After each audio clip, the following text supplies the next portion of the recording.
What's up guys, my name is Liam, and in today's video we're going to be taking a look at the brand new NuPhy WH80. They've really impressed me a lot with their previous keyboards. The Halo 65HE made a lot of noise in the scene when it got released and ended up being one of my most recommended budget-friendly keyboards. So this is the first time I'm going to be getting a more premium offering from them. So in this video I'm going to be breaking down how my experience has been using this so far, how it stacks up versus some of the competition, and hopefully by the end of this video I will be able to help you decide whether or not this could possibly be the perfect gaming keyboard for you. So let's check it out.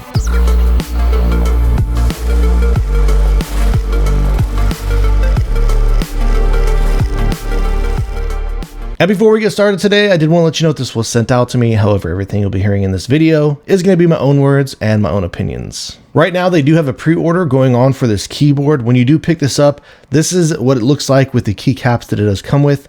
With the pre-order, they do have a limited time deal where they do include an extra set of these transparent keycaps with it. But included inside the box, it does come with this carrying case that you can zip up. Once you do open this up, it does have storage up here at the top with this zip bag.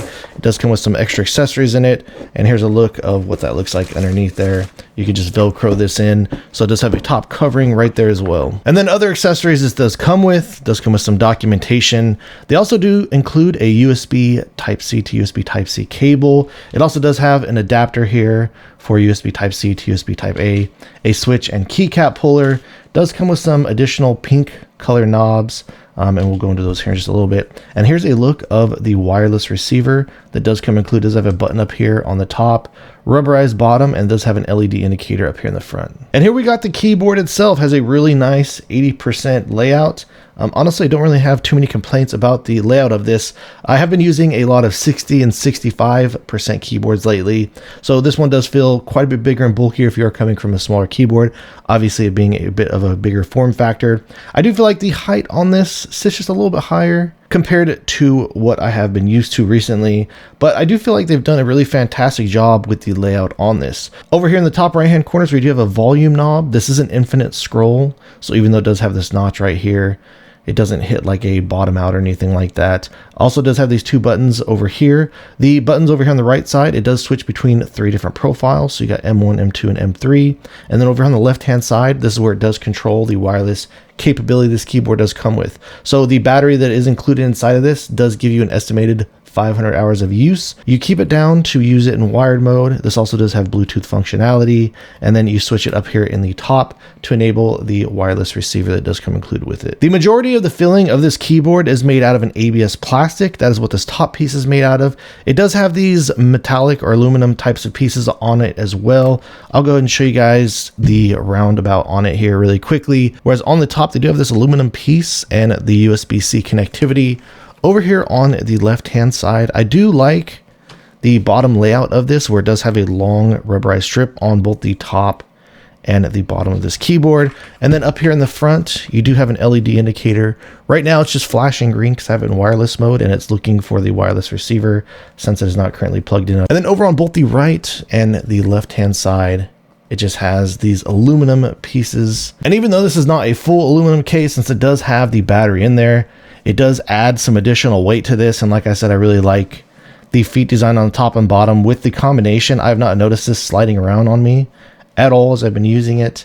As you can see here, this has a really solid 1,513 grams. Here's the look of the keycaps that did come included on this keyboard out of the box. These are PBT keycaps, and you do notice a little bit of a texture up here on the top. Still a little bit more of a smoother feeling, but you do feel a little bit of that texture on your fingers. Here's the look of the transparent keycaps that they also included with this keyboard. These do have a little bit more of a smoother finishing on the top, so they don't have as much of a texture feeling as the PBT keycaps. For the switches that do come included inside this keyboard, it is a collab they did with Gateron, and they are calling them their Dragon switches. And they have a similar build to the Gateron magnetic spark switch set that they sent out to me. I did a short, I believe I also posted on X, about these style of switches. They do have a round housing up here at the top. One of the benefits of these switches is that the housing and the stem are separated. So when you're resting your hands on top of your keycaps, if you have a really high sensitivity on your switches and you wobble your switches around, the stem doesn't get activated.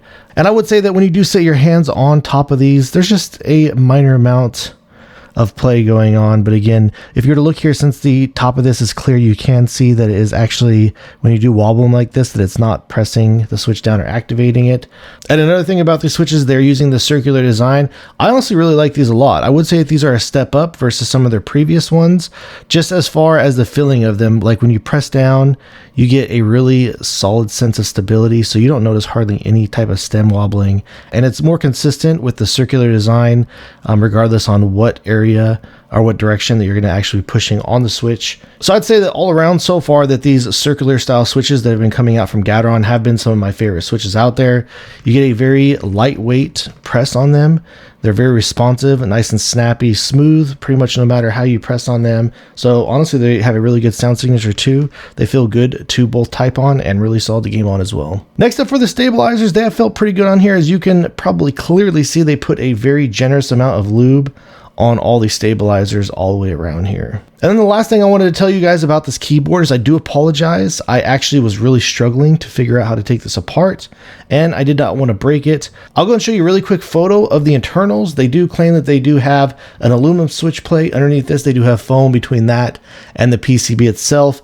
Then underneath the PCB, they also do have some foam. And then right on the bottom of that, inside of the case, they do have a piece of silicone. However, this keyboard does come gasket mounted. And the one thing that I do want to say is you don't really notice a whole lot of flex here.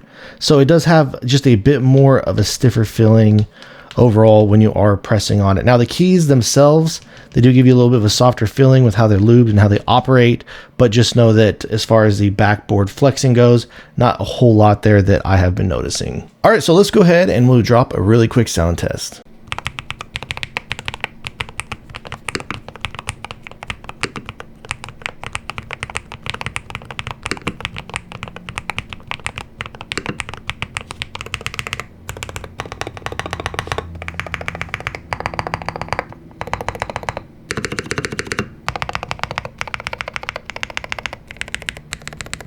To make adjustments to this keyboard, here's a look of the web-based driver. Starting out on the tab over here on the left-hand side is where you can make adjustments to the trigger settings. You do have these buttons down here in the bottom middle where you can select all, do an inverse selection, or you can even come in here and individually select keys. If you wanted to deselect them, you can just hit the cancel button.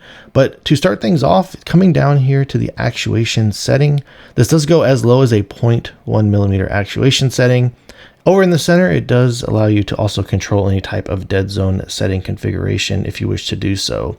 Over on the right hand side is where it does allow you to adjust the rapid trigger. You can individually control the press and the release with these tabs, and this does go down as low as a 0.005. And if you look over here at these keys, you can see the settings that I've been using on this keyboard while using the 0.005 millimeter rapid trigger sensitivity. The performance of this keyboard truly has been working great, and I haven't come across any outliers as of yet. On the next tab is where you can make adjustments to the key bindings. Then the next tab over here where we have advanced functions, a lot of really cool stuff that they allow you to do here.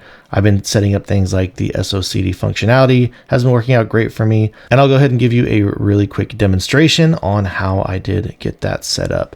Next up, for the lighting effects, you do have two different zones. It does allow you to control the backlighting on the keys itself.